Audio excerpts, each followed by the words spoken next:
નમસ્કાર વાલા દર્શક મિત્રો, સ્વાગત છે તમારું આપણી પોતાની યુટ્યુબ ચેનલ પેન્શન ગુજરાતમાં। તો મિત્રો, આજનો વિડીયો ખૂબ જ મહત્વનો છે અને કદાચ તમારા ભવિષ્યની આર્થિક સુરક્ષાને સીધી અસર કરી શકે છે। એટલે મિત્રો, ખાસ વિનંતી છે કે આ વિડીયોને અંત સુધી જરૂરથી જોતા રહેજો, કારણ કે આજની માહિતી માત્ર સમાચાર નથી, પરંતુ તમારા હક, તમારી પેન્શન અને તમારી આવનારી પેઢીની સુરક્ષા સાથે જોડાયેલો મોટો મુદ્દો છે। મિત્રો, છેલ્લા ઘણા સમયથી દેશભરના પેન્શનરો અને સરકારી કર્મચારીઓ એક મોટા નિર્ણયની રાહ જોઈ રહ્યા છે, અને એ છે 8મા પગાર પંચનું અમલીકરણ। અને હવે આ મુદ્દા પર એક ખૂબ જ મહત્વપૂર્ણ અને ચોંકાવનારી અપડેટ સામે આવી રહી છે, જેમાં ખાસ કરીને જૂની પેન્શન યોજના એટલે કે ઓપીએસને ફરીથી લાગુ કરવાની માંગ જોરશોરથી ઉઠી રહી છે, જે સીધું અસર કરે છે તમારા જીવન પર। મિત્રો, તમે જાણો છો કે હાલના સમયમાં ઘણા કર્મચારીઓ નેશનલ પેન્શન સિસ્ટમ એટલે કે એનપીએસ હેઠળ આવે છે, જેમાં તમારી નિવૃત્તિ પછીની આવક બજારના પ્રદર્શન પર આધારિત હોય છે।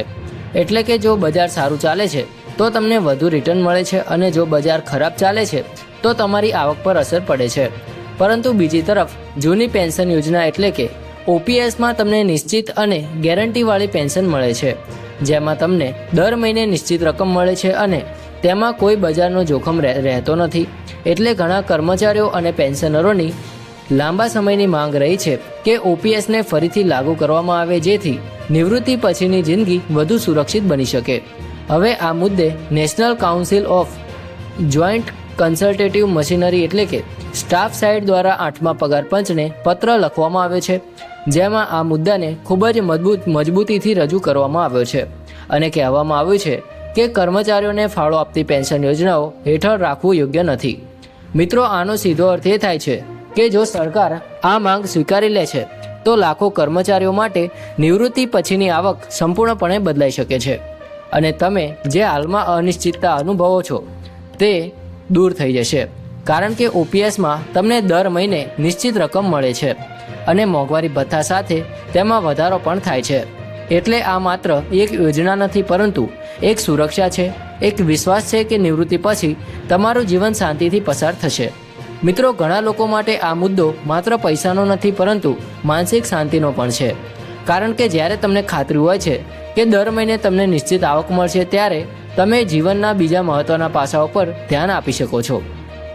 આ સાથે જ પત્રમાં એક ખૂબ જ મહત્વપૂર્ણ મુદ્દો ઉઠાવવામાં આવ્યો છે કે પેન્શન સંબંધિત મુદ્દાઓ માટે એક અલગ અને સમર્પિત વિભાગ બનાવવો જોઈએ, જેથી પેન્શનરોની સમસ્યાઓને યોગ્ય રીતે સંભાળવામાં આવે અને તેનું સમાધાન કરવામાં આવે, કારણ કે ઘણી વખત પેન્શનરોની સમસ્યાઓ અલગ અલગ હોય છે અને તેને સામાન્ય કર્મચારીઓની સમસ્યાઓ સાથે જોડવી યોગ્ય નથી। મિત્રો, આ એક એવી માંગ છે જે પેન્શનરો માટે ખૂબ જ ફાયદાકારક બની શકે છે, કારણ કે તેના દ્વારા તેમની સમસ્યાઓને વધુ મહત્ત્વ અને ઝડપી ઉકેલ મળી શકે છે। હવે મિત્રો, વાત કરીએ બીજી મહત્વપૂર્ણ બાબતોની, એટલે કે સબમિશન પ્રક્રિયામાં ફેરફારો વિશે, કારણ કે અત્યાર સુધી જે સિસ્ટમ ચાલી રહી હતી તેમાં ઘણા લોકો પોતાની વાત યોગ્ય રીતે રજૂ કરી શકતા નથી, કારણ કે શબ્દોની મર્યાદા, ટેકનિકલ પ્રતિબંધો અને જટિલ ફોર્મેટને કારણે ઘણા મહત્ત્વના મુદ્દાઓ રજૂ થઈ શકતા નથી। પરંતુ હવે જે સૂચનો આપવામાં આવ્યા છે તે મુજબ આ મર્યાદાઓમાં વધારો કરવામાં આવશે, જેમ કે શબ્દ મર્યાદા 500થી વધારીને 1000 શબ્દ સુધી કરવાની વાત કરવામાં આવી છે, જેથી તમે તમારી વાત વધુ સ્પષ્ટ રીતે રજૂ કરી શકો।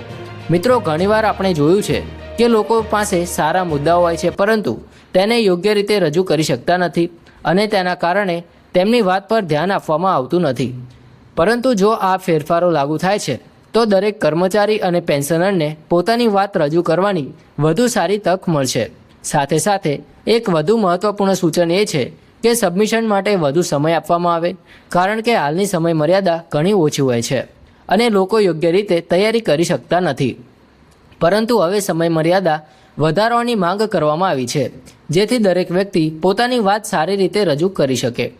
મિત્રો, ટેકનિકલ પ્રતિબંધો પણ એક મોટી સમસ્યા છે, જેમ કે હાલમાં ફક્ત 2 MB સુધીના દસ્તાવેજો અપલોડ કરવાની મંજૂરી છે, જે ઘણી વખત પૂરતી નથી, પરંતુ હવે આ મર્યાદા વધારીને 10 MB કરવાની વાત કરવામાં આવી છે, જેથી તમે વધુ વિગતવાર રિપોર્ટ્સ અને ડેટા સાથે તમારી વાત રજૂ કરી શકો। આ સાથે જ માત્ર ઓનલાઈન સબમિશન પર આધાર રાખવાને બદલે ઈમેલ અને ઓફલાઈન સબમિશન જેવા વિકલ્પો પણ ઉપલબ્ધ કરવા માટે માંગ કરવામાં આવી છે, જેથી ટેકનિકલ સમસ્યાઓને કારણે કોઈ વ્યક્તિ પોતાની વાત રજૂ કરવામાં પાછળ ન રહી જાય. મિત્રો, ખાસ કરીને મહિલા કર્મચારીઓ માટે પણ મહત્વપૂર્ણ સૂચનો આપવામાં આવ્યા છે, જેમાં કાર્યસ્થળની સુરક્ષા, પ્રસૂતિ લાભો, માસિક સ્વાસ્થ્ય, બાળ સંભાળ રજા અને લિંગ સમાનતા જેવા મુદ્દાઓ પર વધુ ધ્યાન આપવામાં આવે એવું કહેવામાં આવ્યું છે, કારણ કે આજના સમયમાં મહિલાઓ સરકારી સેવાઓમાં મહત્વપૂર્ણ ફાળો આપે છે અને તેમની સમસ્યાઓને યોગ્ય રીતે સમજવી અને તેનું સમાધાન કરવું જરૂરી છે.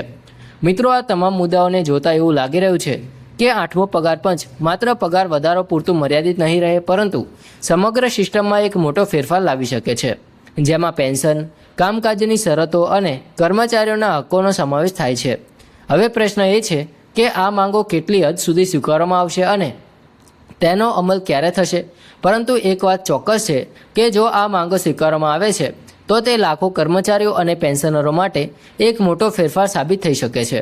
તો મિત્રો, આ હતી આજની મહત્વપૂર્ણ માહિતી. જો તમે પેન્શનર છો અથવા તમારા પરિવારમાં કોઈ પેન્શનર છે તો આ માહિતી તેમના સુધી જરૂરથી પહોંચાડજો, કારણ કે જાણકારી જ સૌથી મોટી શક્તિ છે અને જ્યારે તમને તમારા હક વિશે ખબર હોય છે ત્યારે તમે યોગ્ય નિર્ણય લઈ શકો છો. અંતમાં બસ એટલું જ કહીશ કે આવા જ મહત્વપૂર્ણ અને સચોટ પેન્શન સમાચાર માટે અમારી ચેનલ પેન્શન ગુજરાત સાથે જોડાયેલા રહેજો. વિડીયોને લાઇક કરો, શેર કરો અને જો તમે હજી સુધી સબસ્ક્રાઇબ નથી કરી તો જરૂરથી સબસ્ક્રાઇબ કરી લેજો, જેથી આવનારા દરેક મહત્વપૂર્ણ અપડેટ તમને સૌથી પહેલાં મળી રહે. ખૂબ ખૂબ આભાર. જય હિન્દ. વંદે માતરમ.